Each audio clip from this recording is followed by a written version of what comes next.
Sveiki sugrįžę į podcastą Kerniaus laiškai iš ateities. Ir šiandien 12 daly mes kalbame apie manifestavimą. Manifestavimas vos keliais žodžiais, aš sakyčiau tai, kad mes esame savo gyvenimo kūrėjai, kaip bebūtų sunku patikėti, nes kartais atrodo, kad tiesiog gyvenimas mums siunčia įvykius, išbandymus, dalykus žmonės ir visus kitus dalykus ir prie ko čia mes, bet iš tikrųjų mes su savo mintimis, su savo energija ir kitais dalykais kūriame savo pasaulį, kūriame savo ateitį ir kartais manifestavimas gali įvykti labai greitai, kartais jam išsipildyti reikia laiko ir kartais tam reikia kantrybės. Tai apie tai visą tai pakalbėsim, bet noriu pradėti nuo labai gražaus pavyzdžio ir nuo padėkos jums, mano mėly klausytojai ir draugai, nes jūs jau pastebėjote, kad mano garsas yra gerokai geresnis, nes prie manęs yra prisegtas mikrofonas, bet nuostabiausia yra tai, kad mes tai padarėme kartu ir mes surinkome reikiamas lėšas vos per vieną savaitgalį, vos per kelias dienas. Tai tie, kas žiūri video, o ne audio, tai mano rankose mato dėžutę, kurioje yra ir antras mikrofonas, ir yra netgi tokių nuostabių pūkuotų sutvėrimų, kurie iš tikrųjų tai yra uždanga mikrofoną, jeigu reikėtų įrašinėti kažkur lauko sąlygomis, kad nesigirdėtų vėjo. Tai iš tikrųjų labai labai smagu, labai džiaugiuosi, labai ačiū Jums, kad Jūsų dėka ši laida pakyla į kitą kokybę, kas liečia garsą ir nuo šiol nereikės taip stipriai pasigarsinti garso kolonėlės mašinoje ar kompiuteryje, ar kur beklausytumėte. Tai ačiū už tai ir iš tikrųjų tai gali būti gražus nedidelės manifestacijos pavyzdys, kai mes turime kažkokią problemą, kurią identifikuojame, jaučiame, kad patys negalime išspręsti, bet per meditaciją ar kitais būdais pajuntame, kokia yra išeitis ir dažniausiai tų galimybių yra daug daugiau, negu mes įsivaizduojame. Senesnis Kernius prieš nežinau kelis metus būtų tikrai tas, kuris galvotų, kad aš pagalbos neprašysiu, čia reikia gal taupyti, čia reikia gal dar kažką daryti, bet aš pats už save atsakingas, bet aš nebe toks, kaip buvau, aš tiesiog daug atviresnis įvairioms galimybėms ir kai esi atviras pačioms įvairiausiams galimybėms ir patiems kūrybiškiausias sprendimams, tuomet atsiranda dar daugiau galimybių manifestuoti. Tai kaip tai atsitiko man, tiesiog aš vieną rytą meditavau ir galvojau, kad podcast'ai rašau gana dažnai, buvo 10 laidų per birželio mėnesį ir vienas dažniausių komentarų buvo, kad prastas garsas. Ką galėčiau su to padaryti? Tai tiesiog per meditaciją išniro tokia vizija paprašyti draugų ir bendruomenės, kurie klauso, klausytojų, kad gal mes galime sumesti po kelis eurus ir turėti naujus mikrofonus, nes šitos laidos neuždirbu, nors tikrai man jinai irgi naudinga, ta prasme, kad man patinka su jumis kalbėti, man patinka dalinti savo patirtimi ir jeigu kažkas jums rezonuoja ir kažkas jums padeda gyvenime, tai tuo labiau tuo džiaugiuosi. Tai tikrai galvojau, kad bus labai daug žmonių, kurie perves po 1-2 eurus, nes tai kainuoja mažiau negu kavos puodelis mieste, bet iš tikrųjų nustebau, kad buvo gerokai mažesnis kiekis žmonių, bet pervedantis didesnės sumas 5 eurus, 10 eurų.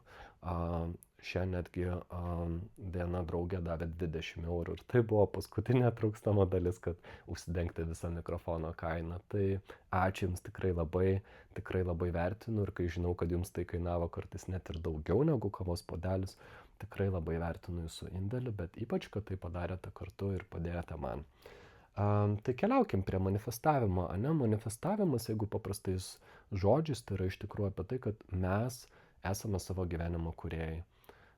Mes įkūrėme ir mūsų gyvenimas yra kaip drobė ir kokias spalvas mes pasirenkam, ką mes norime tenai matyti, labai daug priklauso nuo mūsų ir tačiau taip pat yra labai daug niuansų apie manifestavimą. Jeigu aš nežinau, sugalvočiau, kad noriu rytoj prabusti ir rasti savo prieškambario stalčiuje parša raktelius, tai ne tokio realybėje mes gyvenam, kad taip stebuklai įvyktų, kad atsirastų materialūs dalykai, kurių vakar nebuvo ir jie kažkaip materializuotųsi stalčiui, ne visai tai, bet tai pakalbėsim apie kelis dalykus ir taps truputį aiškiau. Paskatino mane kalbėti šią temą keli dalykai. Vienas dalykas yra tas, kad savaitgalį vienai dienai buvau Mandalos festivalyje Ir būtent sekmadienį buvo keli svarbus man workshopai, į kuriuos aš norėjau pakliūti. Ir visgi, kadangi netaip senai buvau Masters of Calm, o patys žinote, kad kartais festivaliai netaip jau pigiai ir kainuoja, tai man buvo jausmas, kad galbūt Mandala festivalis yra ne man, arba sutaps kažkokios aplinkybės ir jeigu man lemta būti, aš pakliūsiu kad ir vienai dienai. Ir taip ir atsitiko. Ta mano mintis, kad galėčiau pakliūti kad ir vienai dienai, jinai taip ir išsipildė. Mano gera draugė rašo žinutę, sako, aš tau gavau vienos dienos praėjimą, ar tu būtum sekmadienį, ir aš taip, aš būčiau, ir pasižiūriu dar sakį į kas vykstame festivalėje tą dieną, kas yra line-up'e ir kur aš norėčiau nueiti. Ir pastebiu kelis dalykus. Tai pirmoje vietoje yra judesio meditacija ir aš galvoju, kadangi mano dauguma meditacijų yra sėdimas meditacijos arba gulimas meditacijos, kai aš ieškau visų būdų, kaip aš galėčiau nuraminti mintis ir geriau girdėti savo aukštesnį aš, savo intuiciją, savo kitus dalykus, kad ateitų atsakymai, kurie iš loginio proto neteina, kai mes bandome analizuoti ir svarstyti už prieš. Tai man buvo labai įdomu, kaip galėtų atrodyti judesio meditacija, bet nutiko labai keistas dalykas. Atėjęs į tą salę, aš supratau, kad mokytojos ir salės susikeitė ne tik tai vietomis, bet net ir laikai pasikeitė. Tas, kas turėjo būti kažkada po pietų, atsidūrė ryte. Ir aš jau stoviu tantrą praktikoje. Tai, žinote, vienoje iš mano laidų aš kalbėjau apie tantrą, tai šiandien mes nekalbėsim apie tai, bet tai man svarbi tema ir aš galvoju, kaip fainai aš pakliuvau į vieną dieną iš viso festivalio, bet tą dieną, kai yra man svarbios temos, tai viena tema yra tantra, o kita tema yra tai, apie ką mes šiandien gal kalbam, tai yra apie manifestavimą. Tai kalbant apie manifestavimą, gal noriu pradėti nuo pačių paprasčiausių dalykų ir kad kalbėčiau šią temą, tai sutapo ir taro kortas, kurias traukiau.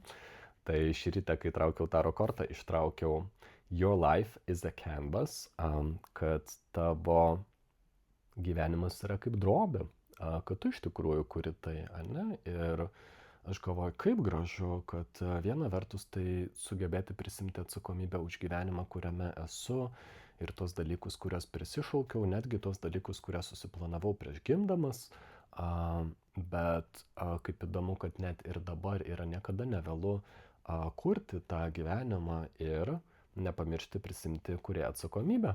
Jeigu mes nupiešėme juodą paveikslą ir mums jisai per tamsus ir nepatinka, galbūt mes jį sukūrėme, ne? Tai kaip prisimti atsakomybę už tai, ką mes kūrėme ir turėti drąsos kurti kitus dalykus. Ir be abejo, Žemės planetoje kurti yra labai gera galimybė ir labai didžiulė dovana, bet tuo pačiu ir labai yra tam tikrų spąstų, į kuriuos galima įpulti. Tai apie tai visą tai ir pakalbėsim. Bet kadangi noriu pradėti nuo bazinių dalykų, tai leiskite man pasižiūrėti į Starseed Oracle knygutę ir lietuviškai aš to jau jums pacituosiu kelis dalykus. Tai esmė yra ta, kad Žemės planeta yra ypač žinoma už tai, kad yra galimybę kurti ir manifestuoti dalykus.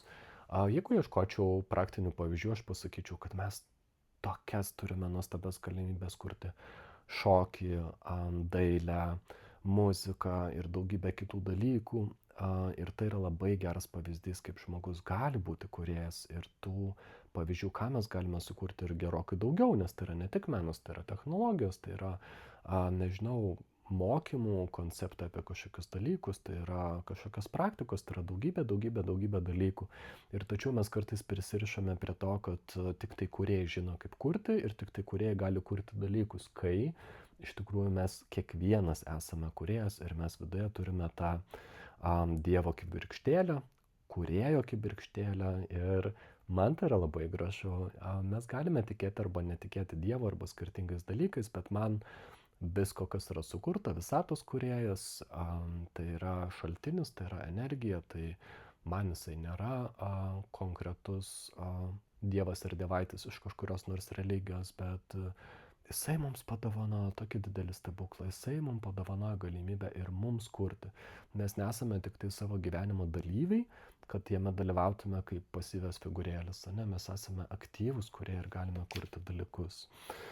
Tai tai, kaip mes šiuo momentu kūrėme savo mintis, savo įsitikinimus, kaip kūrėme savo energiją, jausmus, visus kitus dalykus, tai nulemia mūsų ateitį. Ir kartais, kadangi tai išsipildo ne iš karto ir nebūtinai taip greitai, kaip atsitiko man su mikrofonais arba festivaliu, bet gali užtrukti pusę metų ir metus ir panašiai, reikia kantrybės ypač dideliems dalykams, ne?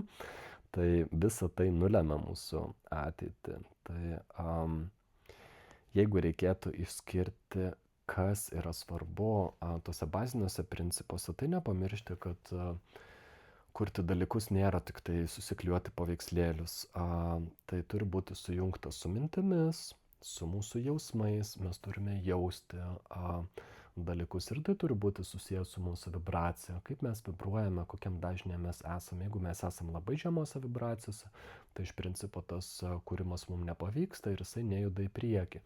Ir tada vietoj to, kad nusimintume ir iš viso to nebedarytume, mes turėtume paieškoti, kas mus blokuoja, kokie įsitikinimai. Tai tuoj prieisiu prie to, kokie yra blokai, kokie yra įsitikinimai. Beje, turi vieną triuką, kuris man visada veikdavo, net ir tada, kai dirbdavau bankuose arba IT, kad aš užsilenkiu pirštą per susitikimą ar kažkurio kitų momentų pririšu tam pirštui idėją arba mintį, apie kurią norėsiu pakalbėti, ir kol aš net gniaušiu jo, lieka tai, kad nepamirščiau, visada veikia. Tai kalbant apie manifestavimą, kad niekada ne per vėlu yra pradėti ir patirties nereikia. Šito vietą mes kartais iš karto norime peržengti į tą kažkokį iš nieko arba pradedančio į meistro vietą. Tai taip nebūna. Jūs pagalvokite apie muziką. Jeigu mes pradėjome mokytis groti gitarą ar pianinu, neišeina peršokti nuo vos kelių pradinių akordų ar klavišų iš karto į meistro dalyką. Reikia nuoseklumo, reikia mokytis, reikia pastebėti, kas sekasi, kas nesiseka. Jeigu kažkas nesiseka arba neveikia, pasižiūrėti, kodėl neveikia ir taip toliau. Ne? Tada nuosekliai mes užaugame. Ką dar galiu pasakyti, ką patyriau skaitydamas šitą kortą, tai yra akcentą apie atvirą širdį ir atvirą protą. Ta prasme, jeigu mes būsime labai užsispyrę ir sudėlioję viską į lentynėles, į savo kažkokius konceptus, tai irgi gali būti kliūtis, nes kartais virš mūsų yra daug didesnis planas, negu mes galvojame. Ir tiems, kurie dar nepradėjo manifestavimo temos, nebandėte sukurti savo realybės, ją įtakoti kažkaip, tai galiu pasufleruoti, kad čia knygutė labai gražus patarimas ir jis man rezonuoja, nes aš tą patį pradėjau daryti tiesiog ne dėl to, kad būčiau gavęs patarimą, tiesiog taip susiklostė mano likimas ir įpročiai. Jeigu nežinote, nuo ko pradėti kurti, tai tiesiog pradėkite nuo jausmo apie gilų dėkingumą, apie visą tai, kas jau yra jūsų gyvenime. Mes dažnai nepastebime dalykų, kurie yra jau mūsų gyvenime dėl to, kad kai kurie dalykai mums atrodo savaime suprantami. Pavyzdžiui, vanduo bėgantis, švarus iš krano, kurį mes galime gerti, karštas dušas, į kurį galime nueiti kiekvieną dieną ir tokie dalykai. Bet jeigu jūs keliautumėte po skurdesnės šalis, švarus vanduo, geriamas vanduo yra problema, nueiti į karštą dušą arba netgi turėti muilo, irgi gali būti problema. Tik mes kartais taip priprantam prie savo komforto, prie savo kokybės, prie savo dalykų, kad nustojame juos vertinti. Ir tai yra trupučiuką iš tikrųjų peilis, nes mes kai nevertiname to, ką turime, mes negalime prisišaukti gerų dalykų gyvenimą. Ir kai mes vertiname dalykus, kurias turime, arba dalykus, kurie ką tik atsitiko, mes pritraukiame vis daugiau ir daugiau tos pačios geros emocijos, to paties gero kūrimo momento ir to daugiau tų kūrimo rezultatų. Tai čia daugiau šitos kortos aš nepapasakosiu, bet bazę supratote, dabar pakalbėkim apie sudėtingesnius dalykus. Tai pakalbėkim apie blokus, pirštą, kurį buvau užsilenkęs. Tai mūsų blokai gali būti patys įvairiausi ir kartais jūs labai sunku atrasti be hipnoterapeuto pagalbos arba panašiai, mes jūs galime būti užkišę labai labai giliai. Galiu pasakyti savo pavyzdį. Aš pamenu, kad mano tėvų gyvenime ir mano senelių gyvenime buvo natūralu, kad tikrai nemažai rūpesčių, skurdo gal nepavadinčiau, tikrai nebūdavo, kad jau visai badavim, bet tikrai buvo skurdo. Ir aš pamenu, kad man kaip vaikui labai strigo tai, kad mano mama vertėja, yra daktarė, jinai labai labai ilgai turi kažkokį projektą, verčia knygą, pinigų nėra. Kartais atsitikdavo dienos, kad 3-4 dienas iš eilės valgom grikius ir aš kaip vaikas galvoju, nevalgysi grikių daugiau niekada gyvenime, atsibodo, bet iš tikrųjų vėl jos mėgsta, viskas gerai.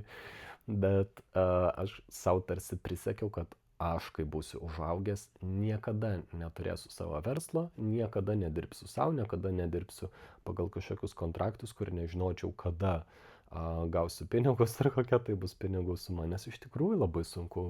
Kartais knygos vertimas gali užtrukti pusę metų arba metus, tada tu gali gauti didelę pinigų sumą, per greitai galbūt ją išleisti ir tada vėl trūksta pinigų. Aš manau, kad tai galėjo padaryti įtaką. Tai čia buvo vienas iš mano blokų, kuriuos jums nuoširdžiai pasipasakau ir mama, ne, aš nepykstu dėl mūsų vaikystės, dauguma tų, kurie gimė sovietmečiu, turėjo nepriteklių ir panašius dalykus. Ir kaip galėjo, taip stengiasi iš to išlipti. Bet tai buvo vienas iš mano blokų, nes jeigu aš savo viduje priėmiau tokį susitarimą su savimi ir tarsi savo prisakiau, kad aš tai tikrai nedirbsiu tokio kaip freelancerio darbo, kur neaiškus pinigai. Kaip manote, man sekėsi pradėti hipnoterapeuto darbą, kur iš tikrųjų kalendorių pradžiai tuščia, tada gal yra vienas klientas, gal yra du, gal vėl tuščia. Ta prasme, tai tikrai buvo labai sudėtinga pradžia. Ir jeigu nebūčiau ieškojęs, kur yra tie blokai, apie ką tai yra ne tik tai, kad patirties dar trūksta rekomendacijų, bet gali būti ir vidiniai blokai. Tai tiesiog atradau šį bloką, aš jį perdirbau, išgyvenau, pakeičiau tą susitarimą, nes kokie be būtų buvę susitarimai su savimi anksčiau, vaikystėje ar vėliau, mes susitarimus sąmoningai galime keisti. Svarbu, kad juos prisimintume, surastume ir pakeistume. Kitu atveju jie veikia pasąmonėje, jie veikia pasąmoningai.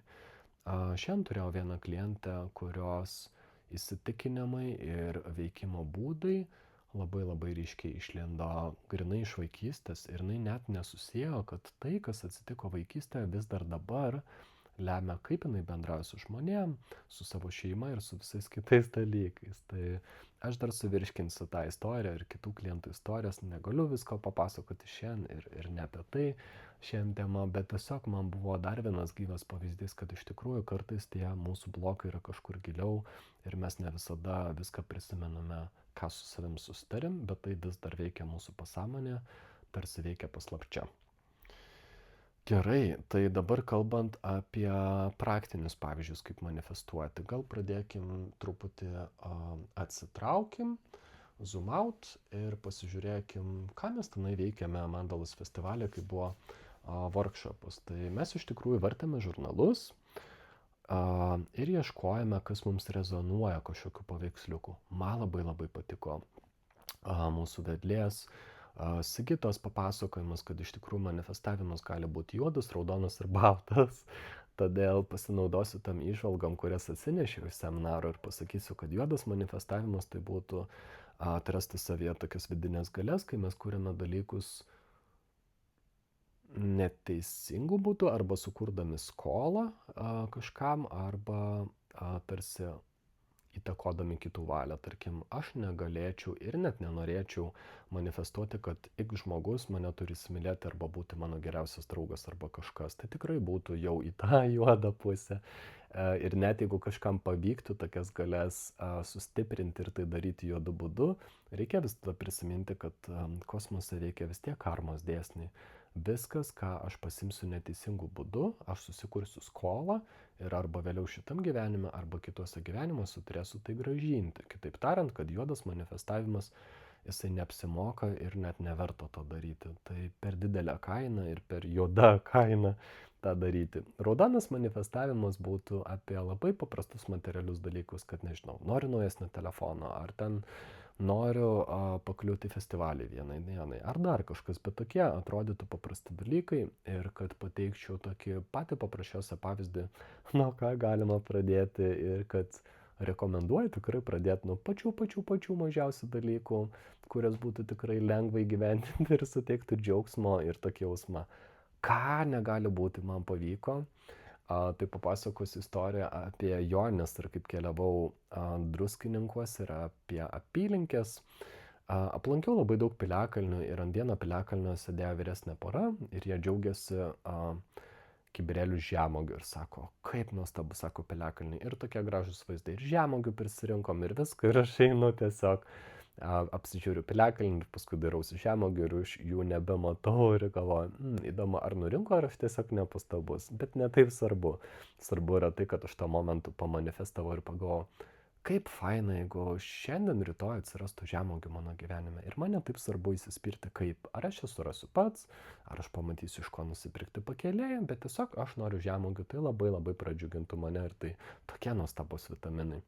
Važiuoju iš Druskininkų kitą dieną ir matau sustojusią mašiną, bet yra pirmadienis ir tų pardavinėtojų tikrai praktiškai nėra, nes jie daugiausia savaitgalį stovi ir parduoda žmonėms.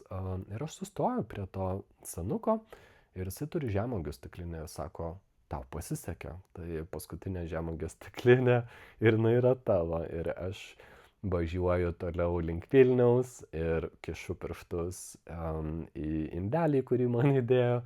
Per pirštus bėga žemuogių sultis, aš laižausi ir žiūriu, kad pernelik neapsidrėpčiau kelnių, bet aš toks laimingas.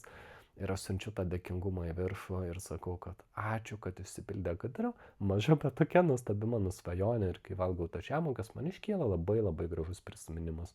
Aš prisimenu, kad kažkada vaikystėje esu valgęs žemuogių uogienę. Parduotuvėse, man atrodo, tokių dalykų gal ir nėra, nes žemuogės pakankamai reta, galbūt įmanoma rasti turgu arba kažkur, bet aš asmeniškai nepamenu, kada valgiau žemuogių uogienę, tai tikrai buvo vaikystėje. Ir man iškyla antra manifestavimo dalis, aš savo sakau, kaip būtų faina dabar sutikti dar kartą kažkokius žemuogių prekiautojus, gal vaikus, kurie sėdi ant kelio ar kažką, bet nusipirkti daugiau ir išsivirti vakare uogienės.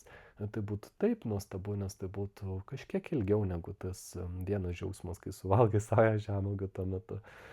Tai negaliu patikėti, bet važiuoju jau netoli Valkininkų pervažos ir krūmuose sėdi du vaikai, vos jos pastebėjo, bet galbūt dėl to, kad mano mintis ieškojo žemuogių prekiautojų, aš apsukau automobilį, atvažiuoju atgal, randu tos vaikus, kurie slepiasi nuo karščio ir nusiperku iš jų 0,5 litro žemuogių, tikrai neįtikėtinai didelį kiekį, ne kažkokią mažą stiklinę.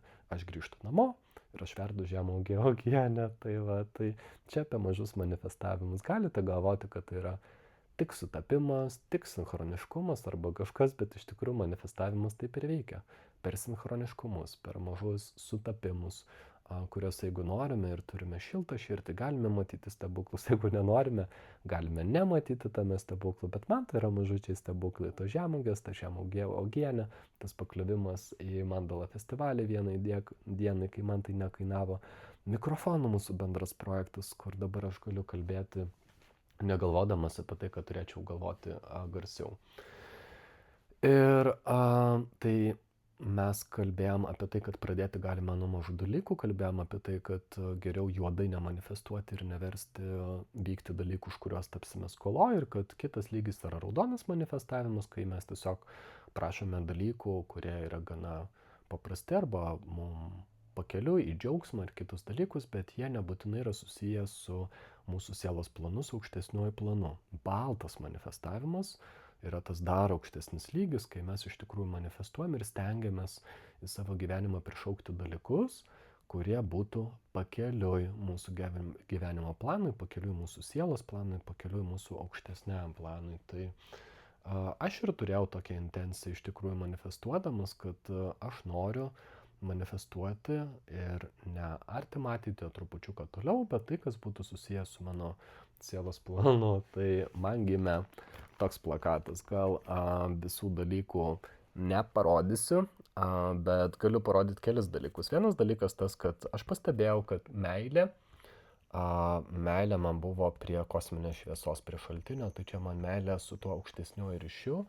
Taip pat meilė žvaigždėms, nes turėjau tikrai daugiau gyvenimo negu tik tai Žemės planetoje ir tas mėlynas paveiksliukas man nėra kažkoks horoskopas ar paprastas dalykas, aš jame matau giliau, aš jame matau tarsi savo sielos didesnį planą, angliškai jisai kartais vadinamas blueprint. Tai kai aš pamačiau šitą blue printą ir žvaigždės ir tarsi kažkokius kosmoso dėsnius, man iš karto buvo tai. Tuomet Supermanas man nėra apie tą filmuką, bet apie mūsų galias, apie kūrimo galias, apie manifestavimą, apie gydymo galias ir kitas galias, kurias mes galime pasižadinti, jeigu jos yra mums skirtos ir jeigu mes skiriame tam dėmesį ir laiko, kad jos prabustų, nes vėlgi tai nėra greitas kelias. Tai šito vietoj truputį sustosiu prie įdomus temos apie tas vidinės galias.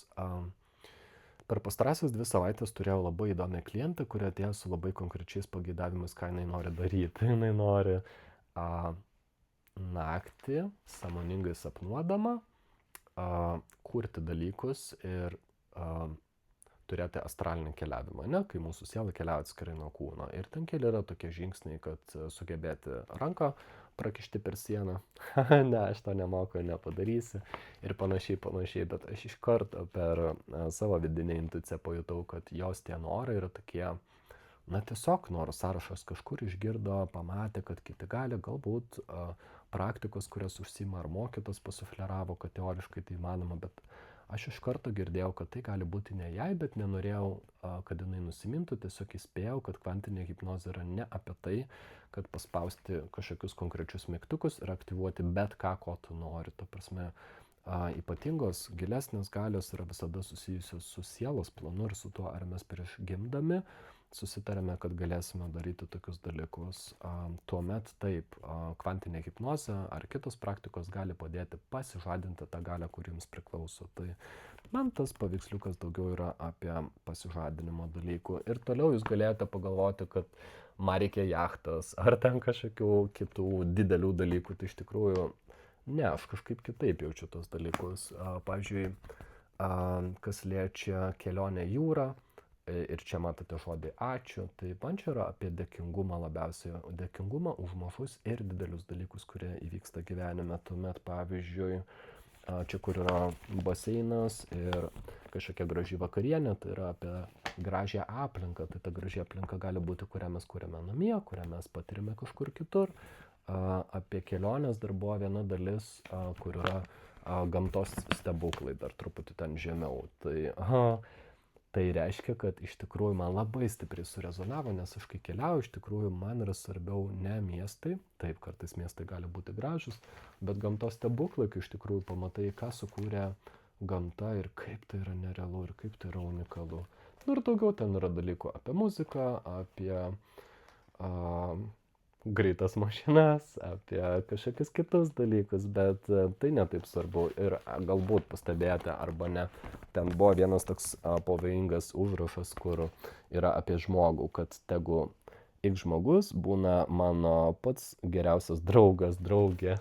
Tai aš žinau, kad apie žmonės negalima to daryti, bet kadangi tame festivalyje ir ta draugė buvo ir jinai man surado tą nemokamą bilietą ir mes dabar labai glaudžiai ir dažnai bendradarbiavom ir palaikom vienas kitą ir turim labai gilius pokalbius, tai man buvo jausmas, kad čia kažkaip nėra blogai, kad jinai pakliūtų į mano manifestaciją, tiesiog turiu padaryti vieną dalyką, jos paklausti, ar tu sutinki, kad tu būtų mano manifestacija ir kad va tokia frazė bus apie tave ir jinai apsidžiaugia ne mažiau negu aš. Tai čia išėjo tada turbūt mūsų bendra manifestacija, bent jau tame langelė apie tai, kad mūsų santykis augo ir tas santykis augo iki best friends forever, tai geriausi draugai. Gerai, neamžinai, galbūt šiame gyvenime pasižiūrėsim dėl kitų gyvenimų, taip toli planuoti ir matyti aš negaliu. Tai turbūt gal tiek tam žemėlapį, aišku, kad atradau ir daugiau smulkmenų, kaip, pavyzdžiui, tarkim, apie mitybą, kad gydantis augalų syvai, man buvo priminimas tarsi, kad aš jau esu geram kely ir daugiau valgau daržovę ir vaisių, bet galiu daryti tą dar daugiau. Ir keliaukime tuomet, kaip daryti tai, kai nesinori karpyti popierinių žurnalų, klijuoti ir dėti kažkokį plakatą, iš tikrųjų yra skaitmeninių būdų. Pinterest ir visokių kitokių yra programėlių, kur jūs galite tiesiog surasti skaitmeninių vaizdų ir iš jų pasidaryti koliažą. Bet labai labai svarbus momentas, kad lygiai taip pat kaip žurnaluose, lygiai taip pat ir ieškant tų koliažų reikėtų juos dėliotis per širdį, per savo intuiciją ir per pajautimą, o ne per loginį protą. Kartais mes per loginį protą turime ten, nežinau, norą namas, aš laimingas ten su savo žmona, vyru ar kažkuo, ir taip ale įsispiriam, ale į ko mums trūksta, kai iš tikrųjų mūsų vidus kartais žino, kad mums trūksta kito dalyko ir trūksta kažkokio galbūt netgi tarpinio žingsnio. Ir man dabar kaip tik iškilo prisiminimas apie manifestavimo workshopą. Netoli mane sėdėjo moteris, nesakysiu jos vardo, bet jinai ieškojo per žurnalus ir niekaip negalėjo rasti tuose žurnaluose laimingos poros. Ir mes savęs klausė, bet išėjo, kad garsiai paklausė net ir vedlės, kodėl aš nerandu niekur laimingos poros šituose žurnaluose. Aš taip norėčiau įsikliuoti, nes man trūksta to jausmo su vyru. Mūsų mėgamajam visi yra nuostabus dalykai, bet kas liečia pokalbius, ar kas liečia gyvenimo kūrimą kartu, vat, tie dalykai kažkaip nejuda taip, kaip norėtųsi. Ir vedlė sako, gerai, nieko tokio, tiesiog toliau vartyk žurnalus ir pažiūrėk, kuris kitas paveiksliukas susijęs su žmogum ar žmonėm ar kažkuo rezonuoja. Ir jinai išsitraukia paveiksliuką, kuris yra laiminga moteris.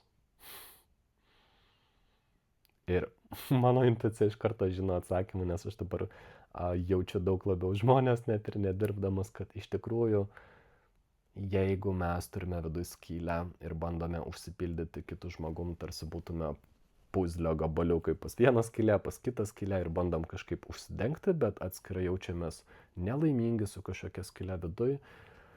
Nebūtinai tai bus ilgalaikis ir geras santykis, nebūtinai mes būsime laimingi. Ne, iš tikrųjų pats idealiausias būdas, ir apie tai gal pakalbėsime kažkurio kitoj laidoje apie santykius, bet idealiausias būdas, kai mes jaučiamės labai gerai ir stiprus, kaip, nežinau, kaip laimingas kumštis, nesugniaužtas, bet toks kūrybiškas kumštis, pavadinkim, bet mes jaučiamės tokie laimingi, kad antros pusės net ir nelabai reikia, nes iš tikrųjų gal vis tiek kartais sukyla jausmai, kad norėtųsi kažką apkabinti naktį ir panašiai, ir yra viskas gerai. Kai kurių dalykų mes negalim galbūt visai pasidaryti visko patys, bet mes turime, nežinau, 99,9% jaustis laimingi ir vieni tam, kad ta pora iš tikrųjų būtų tvirta. Tai jie panašu, kad nebuvo toje vietoje ir matyt vedlė irgi pajuto tą patį, sako, tu kalbė apie vyrą, o tu įsitikinusi, kad jisai tavo vyras, tavo gyvenimo vyras. Ir man gražu, kad jinai nepasakė to kaip teiginio, bet tiesiog uždavė kaip klausimą ir paliko dalyvę pagalvoti, tai palikim tai paslapty. Kuo tai baigėsi, ką ta moteris toliau darys savo gyvenime, bet man buvo labai gražus pavyzdys ir tikrai tinkamas mūsų podcast'ui, kad kai manifestuojam ir turim užsispyrę kažkokias idėjas, tos idėjas gali neveikti, nes mes turime galbūt atlikti kažkokį tarpinį žingsnį ir tas pats būtų galbūt apie manifestavimo dalykų, kurių mums nereikia, mes tik įsivaizduojam, kad reikia, nežinau, kaip pavyzdys, norėčiau turėti pilį su 7 bokštais, ar noriu turėti jachtą, kuri ten kainuoja milijardą eurų. Ar tikrai, ta prasme, ar tikrai tam išsipildžius aš būčiau laimingas, galbūt aš būčiau vienas toj visoje pily su 7 bokštais ir 114 miegamuoju. Arba ta jachta būtų daugiau rūpestis, kur jinai turi peržiemoti, samdyti įgulą ir taip toliau. Gal tiesiog tai yra perkeltinę prasme ir mes galim kartais pajausti, kad tas paveiksliukas turi gilesnę perkeltinę prasme, galbūt ta jachta čia atrodo kaip privatus kruizinis laivas, bet tiesiog yra priminimas, kad aš anksčiau keliaudavau į kruizus ir tai buvo labai įdomios patirtis, tarkim, Karibuose, kad man tai yra priminimas, kad galbūt laikas jūriniai kelioniai ir nebūtina tą laivą turėti, tiesiog galima susirasti jūrinę kažkokią kelionę ir panašiai. Tai nelysiu detalės, nes nors mes kalbame apie manifestavimą, bet aš nenoriu pernelyg tik apie save kalbėti, tai tiesiog paminėjau gal keletą pavyzdžių. Jeigu reikėtų kalbėti apie pavyzdį, kuris yra baltas manifestavimas ir kuris užtrunka labai ilgai, turiu tik vieną pavyzdį. Galbūt jūs norėsite ir pasidalinsite komentaruose savo pavyzdžiais. Man tikrai labai įdomu ir tikrai skaityčiau jūsų komentarus. Jeigu tik turėtumėte noro ir drąsos jas parašyti, tikrai labai tai vertinčiau. Ir tikrai nejuokauju, komentarai tikrai nėra dėl komentarų skaičius. Man tai nieko nepakeistų komentarų skaičius, bet man patiktų jūsų gyvenimai, jūsų įžvalgos, jūsų pasidalinimai, jeigu norėsite. Tai mano ilgoji istorija. pasistengsiu, kad jinai būtų ne per ilga. Daugybę metų dirbau bankuose, dirbau su projektų vadovavimu, su žmonių vadovavimu, paskui galiausiai, kadangi IT projektai man buvo patys mieliausi ir įdomiausi širdžiai, galite įsivaizduoti bankininkystės savitarną ar dar kažkokie dalykai, bet kartais tai, kas yra prieinama klientams, tas vadinamas frontas, kartais galbūt kažkokie kiti dalykai, bet tiesiog aš pastebėjau, kad tarsi išsisėmė ta vieta ir kad aš papuolu į IT projektus, kurie nebėra man tokie mieli, nuo kurių nėra, kad dega širdis. Aš atsikeliu ryte, aš turiu motyvacijos atsikelti ryte, viskas gerai, aš žinau, kaip padaryti savo darbą, aš žinau, kaip įveikti sunkumus ir vis tiek tačiau yra jausmas, kad kažko trūksta. Ir tuomet, o taip dažnai būna ir be mano klientai, kurie hipnozę ateina, irgi tą patį sako, kažkurio momentu, kai ateina laikas pokyčių gyvenime, posūkių gyvenime, bet dėl to mano puslapis ir brandas ir yra kvantinis posūkis.eu, kad tai yra apie posūkį gyvenime. Mums būna, kad pradeda išmušinėti sveikatą, tai vieniems tai gali būti miego problemams, kitiem gali būti kojų problemos, nes labai dažnai arba kojos arba klubai yra mūsų kūno signalai apie tai, kad mes turėtume ir jau net norime padaryti posūkį gyvenime, bet jo nedarome ir kūnas siunčia signalus būtent apie tai.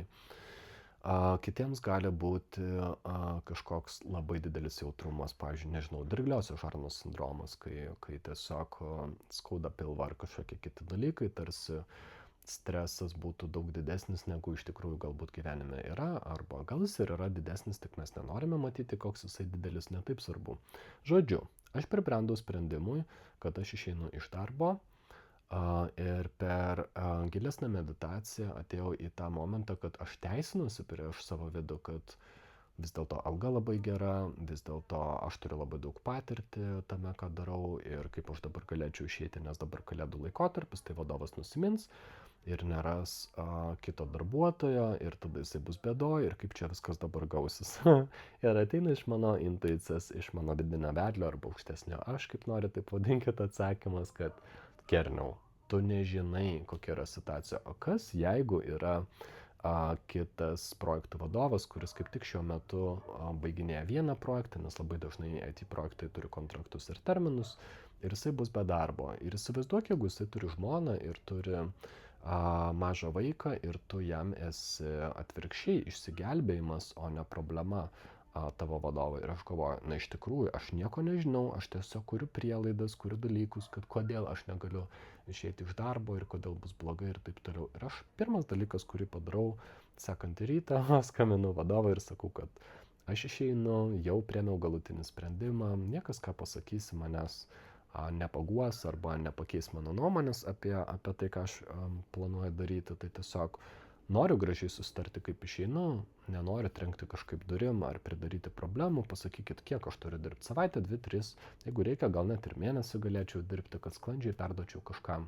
Ta pačia popietę skambina ir sako, Kerniau, yra projektų vadovas Latvijai, kuriam kaip tik kontraktas baigėsi gruodį ir jis iš tavęs paims, tai prašau, iš tikrųjų tas pajautimas per mūsų sielos planą, per tai, kur turime sukti, yra labai nuostabu, kad iš tikrųjų visata paima ir sudėlioja kitas likusias dalis, tai tarsi palaikytų mus iš visos kitos pusės, kad mus palaiko mūsų kelyje. Ir nežinau, ar pasakau praėjusiu, ar kurioje laidoje, bet labai trumpai užsiminsiu pavyzdį, kur moteris, kuria yra laikas išsiskirti su vyru, ir dabar yra pats geriausias laikas ir kūno signalai labai stiprus apie tai ir jos labai gera draugė sako, aš kaip tik išsikraušiu iš buto ir dar jo nepardaviau ir neišnuomavau, va štai imi raktus ir išeini iš savo vyro, yra pati geriausia galimybė ir aš žiūriu tai ir negaliu patikėti. Žmogus ką tik labai aiškiai suvokė, ką reikia daryti ir tą pasitvirtino su aukštesniuoju aš per hipnozę, kad tu to atmatyti ar apsimesti, kad negirdėjai savęs negali. Ir ateina galimybės tai iš tikrųjų imti ir padaryti. Ne? Tai grįžtu prie savo istorijos ir tęsinio. Kas atsitiko toliau? Aš galvojau, kaip aš galėčiau susimanifestuoti tokį darbą, kurio noriu. Ir pradėjau tikrai drąsiai svajoti ir išsirikiavau pačius svarbiausius dalykus, kurie man svarbus. Tai yra Pirmas dalykas, aš noriu, kad mano akys spindėtų ir širdis degtų, kai aš darysiu tą darbą. Tai neturi būti kažkoks paprastas IT projektas, kur ten vėl bus susiję, nežinau, su mokesčio apskaita, ar ten pinigų plovimo prevencija, ar ten dar kokiais nors dalykais, kuriuos gal ir žinau, bet jie kažkaip nedžiugina. Tada savo pasakiau, kad tikrai leidžiu savo pažiūrėti labai labai plačiai, net jeigu tai yra ne IT, net jeigu tai yra ne bankai, net jeigu tai yra nieko bendro su to, ką dariau gyvenime apie muziką, bankininkystę, ekonomiką, IT ar bet ką kitą, gal tai yra kažkas totaliai nauja, bet aš tiesiog esu atviras visoms galimybėms. Tuomet sekantis dalykas yra tas, kad aš pasakiau savo, kad aš labai svajoju, kad galėčiau dirbti 4 dienas per savaitę ir pradėti ne ten 7 ryto keltis, o truputį vėliau. Ir aš pagalvojau, jeigu jaunimas, kuris manifestuoja tokius dalykus ir suranda gerai apmokamą darbą, ten, kur jų darbo krūvis yra 4 dienos, turiu vieną bičiulį beje, kuris baigęs magistrą ir iš karto gavo tokį darbą, kad tai būtų įmonė, kurioje tvarumas yra svarbus. Ir tie dalykai išsipildo, o tuo tarpu, jeigu aš buvau pripratęs ieškoti tokių darbų, kur reikės dirbti sunkiai ir už 2, kur reikia ištvermės, kur reikia atsparumą, kur sako, kad jeigu reikės kartais žengti ekstra mylę, ar tu galėsi dirbti ten, jeigu reikia ir po 12 valandų ir taip toliau, ir tu sakai visur taip, bet iš tikrųjų su taip, sukuri tos susitarimus ir papuoli tas situacijas, kur reikia dirbti už 2, įrodinėti, kad gali padaryti ir daugiau. Grįžtu atgal į savo temą, į savo manifestavimą. Tai jau kaip pastebėjote, kad noriu, kad tai būtų susiję, kad spindi akis, dega širdis, kad dirbau 4 dienas per savaitę, kad nereikia taip anksti ryte keltis, kad yra darbo gyvenimo balansas. Ir paskutinis pats svarbiausias dalykas, dėl kurio aš dar ir dabar labai stebiuosi, bet manau, kad jisai buvo ypač stebuklingas, tai yra tas, kad aš pasakiau, kad tame naujame darbe aš noriu padėti Žemės planetai pačiu geriausiu įmanomu būdu ir panaudoti galbūt net ir tuos talentus, apie kuriuos aš nežinau. Praėjo truputį daugiau negu 6 mėnesiai nuo to mano manifestavimo ir be abejo, kad aš kartojau, aš tarsi gyvenau su ta nuotaika ir su ta paieška ir su to jausmu, kad aš tarsi kaip įmestas į vandenyną, kur mane išmesti gali bet kur.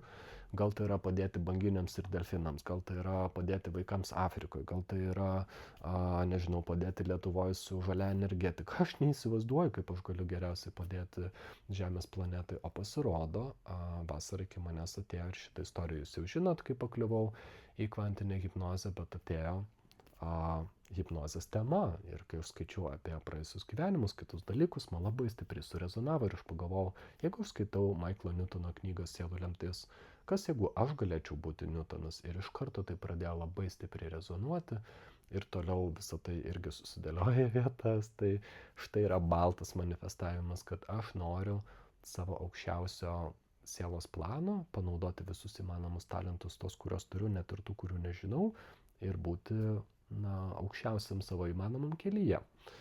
Tai dabar jeigu net taip sudėtingai paimti šitą temą, nes gal šitas pavyzdys jums atrodo, o dieve, tai jisai ten išsiskyrė su antra pusė, metė darbą, pasikeitė visi draugai ir taip toliau, kartais nesinori tokio kardinalaus pokyčio apie viską.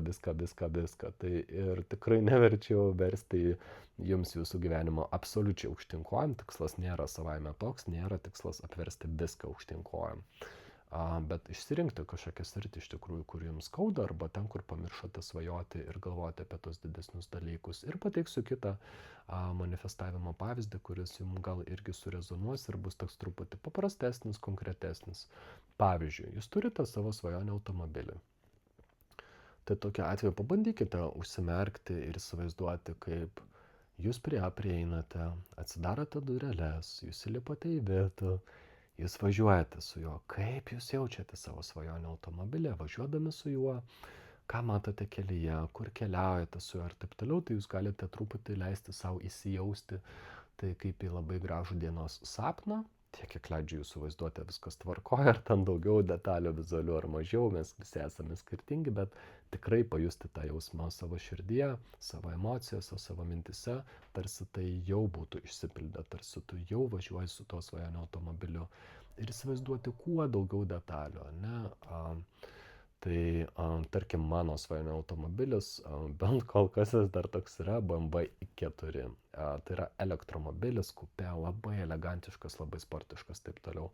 Aš dažnai jį įsivaizduoju ir tam, kad man būtų lengviau įsivaizduoti, kaip aš su juo važiuoju, aš netgi prieš metus buvau praeitą rudenį, man atrodo, test drive, kad tiesiog tikrai pravažiuočiau ir pajūšiu, ar čia tik tai mano mintis jį taip įsivaizduoja iš paveiksliuko ar ten video, ar iš tikrųjų jame taip sėdėdamas jaučiuosi. Tai tikrai aš jaučiausi kaip svajonė automobilį ir pastebėjau irgi dar vieną labai įdomų dalyką, kad vairuodamas aš jaučiausi čia ir dabar, tarsi būtų išnykusi visa mano praeitis ir mano ateitis neegzistuoja, nes jinai gali būti bet kokia. Tai tikrai labai didelė manifestacija toks svajonių automobilis, bent man. Tai jisai dar neišsipildė, bet tikiu, kad gali išsipildyti ir kartais mes nežinome kokiu būdu. Tai va čia kitas momentas yra, kad neužsispirti, kokiu tiksliai būdu turi būti. Nes jeigu aš dabar pirkčiau kasdien loterijos bilietą ir galvočiau, aš turiu laimėti pinigų, iš tų laimėtų pinigų aš gausiu automobilį ir tada tai gali visiškai neveikti, nes visata turi visai kitokį planą, galbūt tas automobilis atsidurs visai kitokiu būdu. Gal aš užsidirbsiu tos pinigus, gal dar kažkas nutiks, man nereikia užsispirti ir galvoti apie kažkokį konkretų būdą. Ir antras labai svarbus momentas, kur dažnai visi, kas manifestuojam, darom klaidas, mes įsispiriam į tą viziją, kad tai turi būti vat tas automobilis. Iš tikrųjų geriausia po to, kai jūs jau mintyse pravažiavot, pajautėt tą savo svajonių automobilį, kuris buvo toks detalus ir toks konkretus, kaip tas jūsų svajonių automobilis, vis dėlto galiausiai yra geriausia paleisti ir paleisti visus lūkesčius, ne tik tai kada ir kokiu būdu tas automobilis ateis, nes tada aš galėčiau dabar būti nusiminęs, kad jis jau turėjo būti, bet kodėl nėra, bet paleisti ir tą konkretų modelį, dėl to, kad paklauskite savęs kitaip. Manifestavimas už manifestavimo, jeigu jūs jau turėtumėte visus dalykus, kuriuos svajojate, kokia būtų dar didesnė jūsų svajonė, ne? Paspėliosiu, gal tai BMW i6, gal tai yra kažkoks ten Mercedesas, gal tai yra dar kažkas, nesvarbu, galbūt mano sielos planas yra dar didesnis, negu aš pasvajojau ir tokiu būdu, kodėl reikia paleisti tą lūkestį dėl to, kad kartais atsitinka dalykai daug nuostabesni, negu mes galėjome pagalvoti. Gal aš grįšiu prie to savo pavyzdžio apie darbą, ne? Aš galėjau užsispirti, kad aš ieškau tik tai IT projekto, bet tas IT projektas turi būti susijęs su tvarumo tema, arba ten su dirbtiniu intelektu, arba kažkuo, bet aš taip susisiaurinęs temą, žinoma, kad galiu susimanifestuoti ir dirbti su dirbtiniu intelektu, arba tvarumo tema ir panašiai, bet aš tarsi uždarau kitas galimybės, aš uždarau galimybės, kad o gal tai yra visai kažkas kito. Ir dabar, kai aš esu atradęs save kvantiniai hipnozai, kai mano sąmonė taip sparčiai plečiasi, mano supratimas apie Žemę, apie žmonės, apie kosmosą, apie daugybę kitų dalykų plečiasi, aš galvoju, o Dieve, tai yra daug, daug geriau, negu aš būčiau užstrigęs ir susifokusavęs tik tai į kažkokią siaurą temą, kad aš noriu dirbti su IT, su tvarumu, ar ten su dirbtiniu intelektu, ar su kažkuo. Tai va, tai kadangi temsta, tai laidą jau baigsime ir girdžiu iš jūsų komentarus, kad kartais mano laidos per ilgos, bet tiesiog žinokit, aš turiu tokį vidinį pojūtį, kad aš noriu papasakoti istoriją. Jinai baigėsi tada, kai baigėsi. Tai gali būti ilgesnė arba trumpesnė laida, bet aš įsivaizduoju, kad jūs galite į šį podcastą žiūrėti ne kaip į vieną pasiklausimą, kai važiuojate ryte mašina ir turite spėti paklausyti iki nuvažiuosite iki darbo, bet galite žiūrėti kaip į audio knygą, kad jeigu yra įdomi audio knyga, taigi mes nepergyvename dėl to, kad nespėjame paklausyti per vieną kartą, mes tiesiog atsiverčiame ten, kur baigiame, ir YouTube'as, tiek Spotify'as prisimena, kurioje vietoje mes baigiame ir mes klausome toliau, bet jūsų šį pageidavimą irgi išgirdau, ir pagalvosiu apie tai, ar mano laidas galėtų būti trumpesnės ir kaip. Tai ačiū už jūsų laiką, už tai, kad klausotės, už tai, kad esame kartu. Dar sykį ačiū už nuostabius mikrofonus ir pasimatysime kitą kartą. Linkiu gražios vasaros, gražių įspūdžių, gero laiko gamtoje, gero laiko su draugais ir šeima.